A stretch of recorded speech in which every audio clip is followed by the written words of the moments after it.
Allah nu maha kawasa ngadamel alam semesta, bumi langit anu lega jeung makhlukna sagala aya, gunung-gunung ngajungkiring pasawahan rejeng lamping, berangna rejeng petingna ku kawasan anu agung.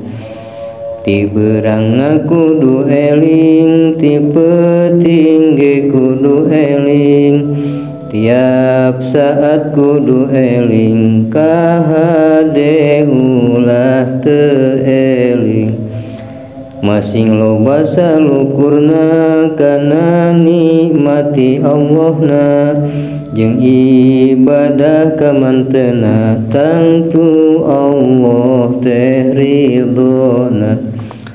Di dunya mah sementara sababna alam panahna, ari alam anu lana alam akhirat ngaranna.